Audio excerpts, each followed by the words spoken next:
Okay, so as you can see, we're still in Terry Spencer's gym. This is Ringwalk Media in association with Willis Therapy. Mr. Spencer, your gym is absolute carnage tonight. What's going on? It's like Wigan Pier at the minute. We've got a circuit class going on in the back of us. Obviously, we've got to make money, haven't we? So we're a pro-am gym, but we have all sorts going on community-wise and all sorts going on right through the day, right through the night. Got to pay them bills, haven't we? Absolutely. Well, listen, let's talk about your fighters first of all. And one that's fighting out on the 16th over in Liverpool, got her debut, Liv Hussey, Commonwealth gold medalist as an amateur. How's she making the change from an amateur style over to a professional style? How's she doing? She's adapted really well, really well. I watched a few videos of Liv before she come to me, just to done a bit. I knew of her, but I never actually watched the box or. So I think I watched her in the European. She's got like a come forward, counter punching style. So she's quite pro-y before she even made the transition. So it's been so smooth. I've just, me and Jamie, we've just added a few tweaks here and there, but she's absolutely flying now. If you watch her now, she looks like a moulded seasoned pro. She really does, and she's not even had a fight yet. So all these setbacks she's had regarding medical queries and stuff like that, it's been a blessing. It's been a blessing. I said to her from the start, I went, look, it won't be a quick procedure. I said, you make your debut when I think you're ready. Me and Jamie think you're ready. And that's that. So all these little speed bumps, it's been a blessing. She's only young. Yeah, she is, but she's very headstrong, and I think the hardest thing you're going to have is holding her back. Yeah, like, look, she's still hanging around the gym now. You've got to throw her out of the gym. Sometimes she come in here, I've not told her to come in here, and she's in here. But she's working on the craft, do you know what I mean? It's how many hours have you got to put into this game to perfect one thing? Like, she doesn't stop. And that's the same with all my fighters. They're non-stop, so I'm not going to worry about them, going off the rails, going out partying or whatever. I've got a solid team now. Majority of them are homegrown. And I've got a few more turning over this year, which I'm really excited about. But I can't say much more on that. We're going to talk to you about one of them in a minute, but let's talk about Leon. So Leon, obviously top 10 now in the UK, light heavyweight. He's trying to get that sort of next step, maybe a title. It's proving hard to happen, isn't it? I can't hear nothing. Well, it's all right, we can hear you. Repeat the question. So, we've got a lorry behind us that's just causing absolute murder.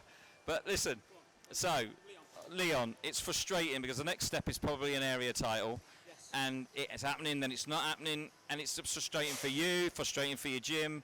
How do you deal with that as a fighter and as a coach?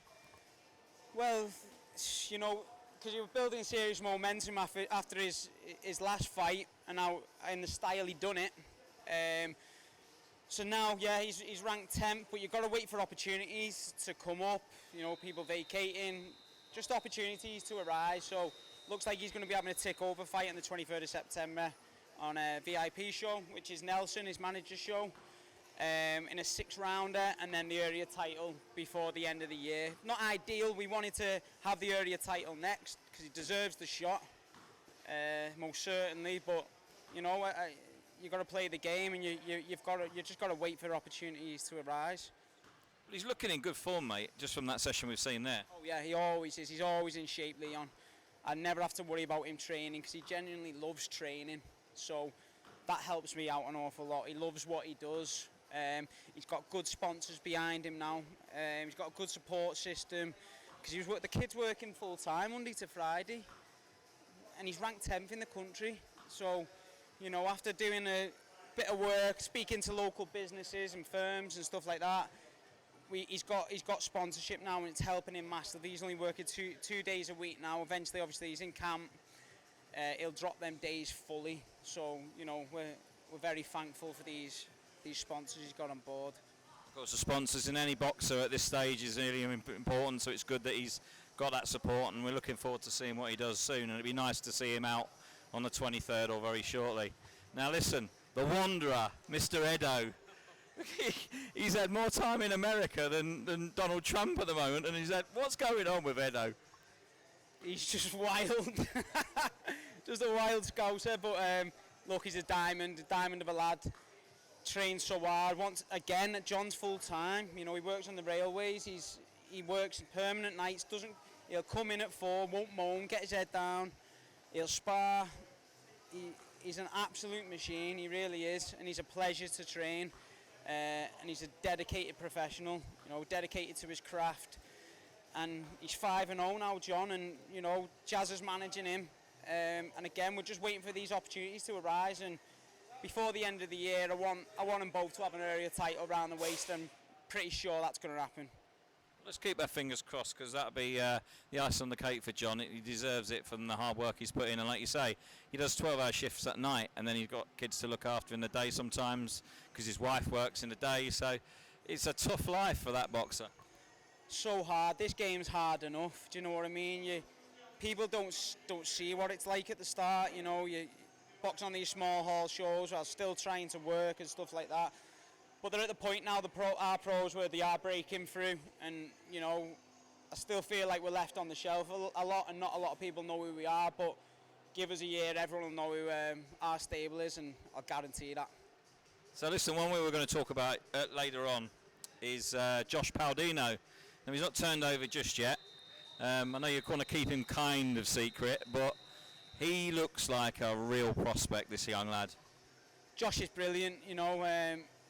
His dad's an ex-pro himself, ex-heavyweight pro, and God, that kid comes in and he'll graft so hard, and you'll see him shadow boxing in the mirror for about an hour, non-stop, just working on little things, whether it's a feint or something, and he'll wait in that mirror for an hour till he's got it sorted. And when you're giving him instructions, you've got that minute to give him an instruction, he's laser focused in on you, laser focused. So he's only 19, he's a baby, he's still growing. I think he's only had 20 amateur fights as well, so it's slow process with him. I've got another kid, Jack Power, been with me for years, Jack, but he got drafted off to the army, and he's on full-time army boxing. He's the captain of the elite squad. He's had about 48 amateurs now. I'm really excited about Jack Power. He's from Runcorn. He's got a massive following. Like you used to see in the shows we put on local, he'd sell it out. He'd sell about 150 tickets. It was unbelievable for an amateur show, and not just that, he's very, very talented. He's going to make a perfect pro. He's won numerous titles now in the amateurs. So we're making that process now, and he's going to turn over. And I'm really excited about Josh and Jack Power. Sounds like exciting times for the Terry Spencer stable, and like you say, you have quite a lot to do with the amateur side. Your dad Nigel has quite a lot to do with it as well, and it's a tough year for boxing. A lot of fights cancelled, a lot of things, last-minute pullouts.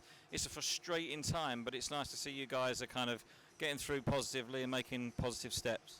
Look, it's like any business, but this game, it's so hard, but at the minute, the most rewarding thing is taking the kids off the streets with the way the world is at the minute. Seeing the kids come off the street, and you're making a big impact on their lives. Like I say, we're a community-run gym as well. Funds are limited, everything's limited, but go home with a smile on my face every night, and I wake up with a smile on my face, loving work, and that's all I'm asked about. I'll tell you what, you've just had a nice little holiday. And on your swingers cruise, and you had a smile on your face then, didn't you, mate? Don't tell Charlotte that. We had a great time. I needed it. I got to that point where I need a break. So me and Jay, we had a little break.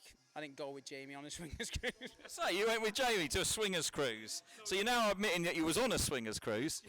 Jamie went away a few weeks ago to Mexico, and we went on a cruise, me and Charlotte. So I'm rested up and I'm ready to go. These are all in camp now. Got Liv and Edo out 16th of September on GSW show, which is Tom Stalker's show and Paul Smith's.